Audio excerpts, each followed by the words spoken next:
Hi everyone, this is Sandra with Sandra's blog. Happy Wellness Wednesday. Last week I shared insights about preventive versus curative medicine, and we also covered about the three major types of prevention, so primary, secondary, and tertiary. Just a quick recap for those of you who have not yet seen the first video. Primary prevention was basically about the actions that you take before any sickness, before you getting attacked with any illness, like things like maintaining a balanced diet, exercising. Those are things that you do, and getting yourself educated about your health. That's part of primary prevention. And then secondary prevention, where we talked about vaccinations. When you get vaccinated and you get screened for, like, you get a pap smear, you get a mammogram. These are because they're trying to catch up early, whatever that may be here, without us knowing.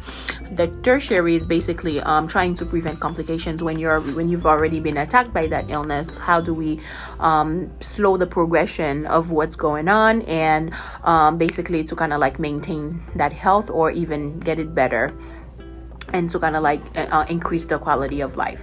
So that's basically that. So today I wanted to talk about risk factors. Now, risk factors, what are risk factors? Risk factors are what basically the elements or whatever predispose you, meaning put you at risk for certain illnesses.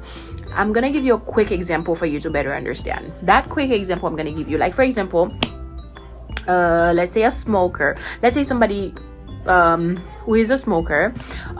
Anybody who's a smoker, we know that they are at greater risk of developing lung cancer down the line. So that would make smoking a risk factor for lung cancer. Does that make sense? Yeah. So now, while we've been discussing about prevention, it's important to know that not everything is in our control. What do I mean by that? When it comes to risk factors, we have either modifiable or non-modifiable risk factors. Basically, modifiable, when you see modifiable, you see the word modify, something that you can change.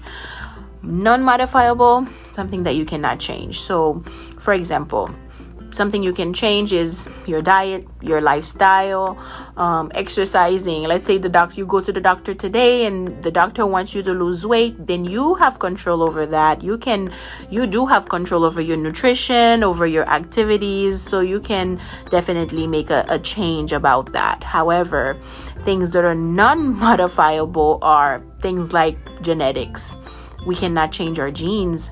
So that means that we don't have control over that, but we can certainly be proactive. We can stay ahead of the game by getting screened early. For example, let's say breast cancer runs in your family. So if you know that, basically, instead of waiting to get screened or waiting to get a mammogram at age 40, it would be better to get screened a little earlier, just because you know that it runs in your family. So just basically being proactive, trying to stay ahead of it. So that way, if you were to discover something, or if the results came back with something, then you know that you caught that early. And usually when it comes to cancer, whenever you catch it early, then you have better treatment options. You have more options, actually, instead of when you find out when it's at its ending stage. Thank you so much for tuning in. I hope you found this information helpful. Please be sure to take care of your health, and I'll see you in the next video.